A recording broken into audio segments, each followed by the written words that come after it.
le Dieu d'Isaac et le Dieu de Jacob.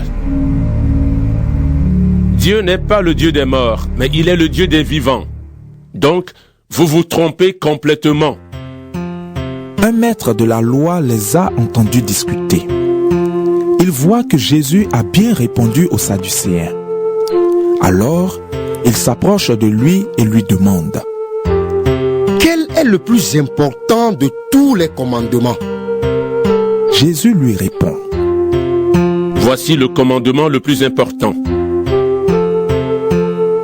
Écoute, Israël, le Seigneur notre Dieu est le seul Seigneur. Tu dois aimer le Seigneur ton Dieu de tout ton cœur, par toute ta vie, de toute ton intelligence et de toute ta force. Et voici le deuxième commandement. Tu dois aimer ton prochain comme toi-même. Il n'y a pas de commandement plus important que ces deux-là. Le maître de la loi dit à Jésus: Très bien, maître. Ce que tu as dit est vrai. Le Seigneur est le seul Dieu. Il n'y a pas d'autre Dieu que lui. Nous devons l'aimer de tout notre cœur, de toute notre intelligence et de toute notre force. Et nous devons aimer notre prochain comme nous-mêmes. C'est beaucoup mieux que de brûler des animaux pour Dieu et de lui offrir d'autres sacrifices. Jésus voit que le maître de la loi a répondu de façon intelligente. Alors il lui dit: Tu n'es pas loin du royaume de Dieu. Et personne n'ose plus poser de questions à Jésus. Jésus enseigne dans le temple. Il pose cette question. Les maîtres de la loi disent que le Messie est fils de David. Mais comment peuvent-ils dire cela? David lui-même, rempli de l'Esprit Saint, a dit: Le Seigneur déclare à mon maître: Viens t'asseoir à ma droite, je vais mettre tes ennemis sous tes pieds. David lui-même dit que le Messie est son maître. Alors, comment le Messie peut-il être aussi fils de David? Une foule nombreuse écoute Jésus avec plaisir. Jésus dit dans son enseignement: Attention, ne faites pas comme les maîtres de la loi. Ils aiment se promener avec de grands vêtements. Ils aiment qu'on les salue sur les places de la ville. Ils choisissent les premiers sièges dans les maisons de prière et les premières places dans les grands repas. Ils prennent aux veuves tout ce qu'elles ont. Et en même temps, ils font de longues prières pour faire semblant d'être bons. À cause de cela, Dieu les punira encore plus que les autres. Dans le temple, il y a un endroit où les gens donnent de l'argent en offrande. Jésus s'assoit en face et il regarde ce qu'ils font. De nombreux riches mettent beaucoup d'argent. Une veuve pauvre arrive et elle met 2 pièces qui ont très peu de valeur. Alors Jésus appelle ses disciples et leur dit: Je vous le dis, c'est la vérité. Cette veuve pauvre a donné plus que tous les autres. En effet, tous les autres ont mis de l'argent qu'ils avaient en trop. Mais elle, qui manque de tout, elle a donné tout ce qu'elle possédait, tout ce qu'elle avait pour vivre. Marc, chapitre 13. Ensuite, Jésus sort du temple et un de ses disciples lui dit: Maître, regarde, quelle belle pierre, quel grand bâtiment. Jésus lui dit: Tu vois ces grands bâtiments? Eh bien, il ne restera pas ici une seule pierre sur une autre. Tout sera détruit. Jésus s'assoit sur le mont des Oliviers, en face du temple. Pierre, Jacques, Jean et André sont seuls avec lui et lui demandent: Dis-nous, quand est-ce que cela va arriver? Comment allons-nous savoir que c'est le moment?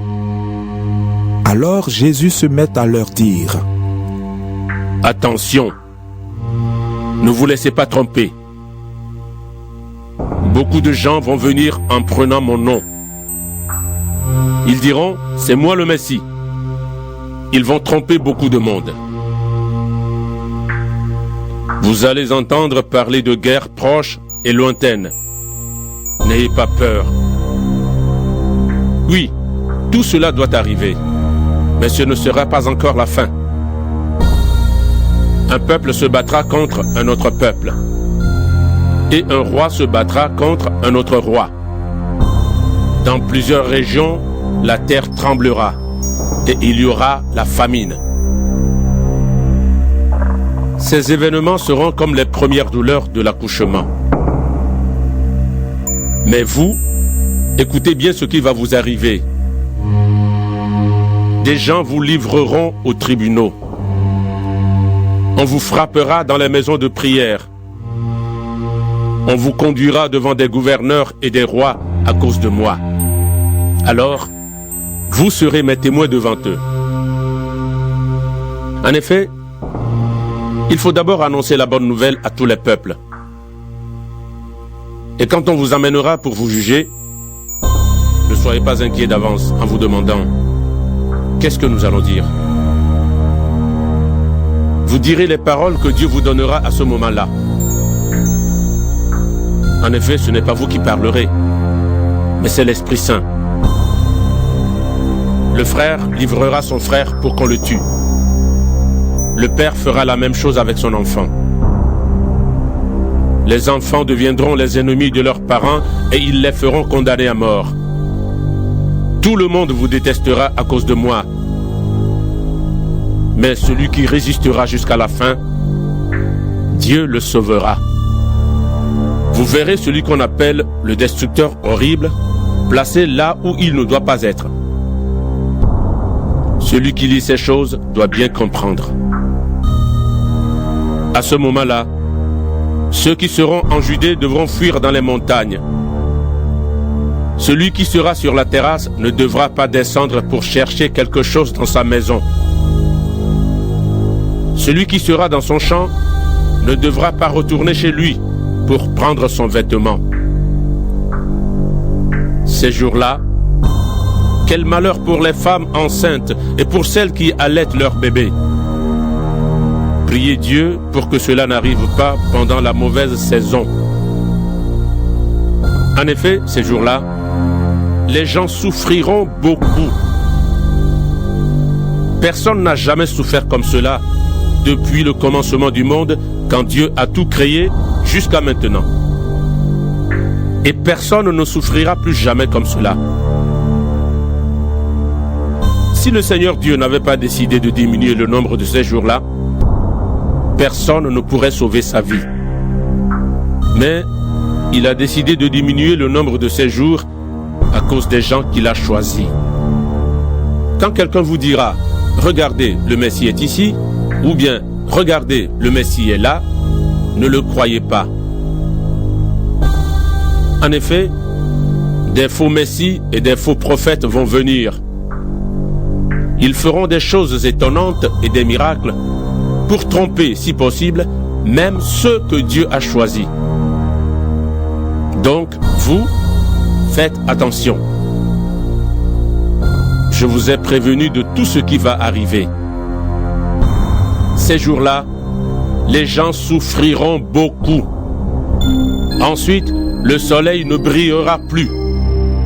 La lune ne donnera plus sa lumière. Les étoiles tomberont du ciel et les puissances qui sont dans le ciel trembleront. Alors, on verra arriver le Fils de l'homme entouré de nuages avec toute sa puissance et toute sa gloire. Il enverra les anges et il rassemblera ceux qu'il a choisis des quatre coins de la terre, d'un bout du monde à l'autre.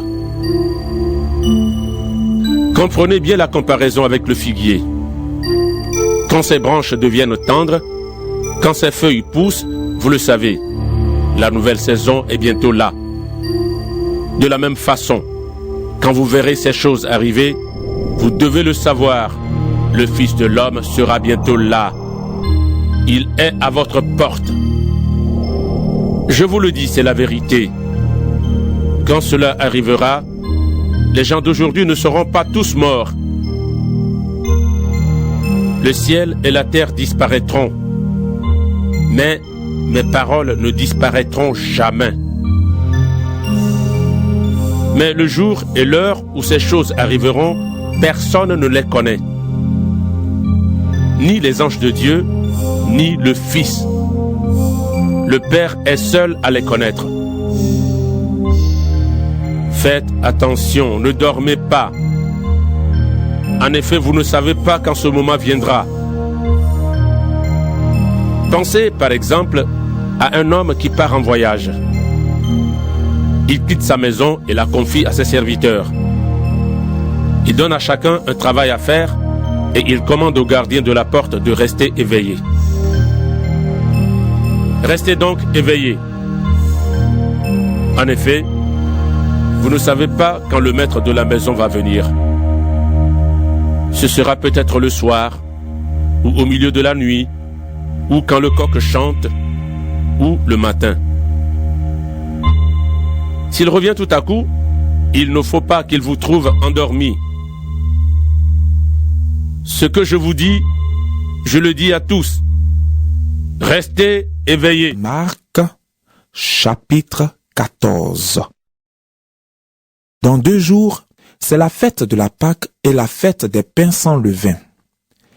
Les chefs des prêtres et les maîtres de la loi cherchent un moyen pour arrêter Jésus en secret et pour le faire mourir. En effet, ils se disent: il ne faut pas l'arrêter pendant la fête, sinon le peuple va se révolter. Jésus est à Béthanie, dans la maison de Simon le lépreux.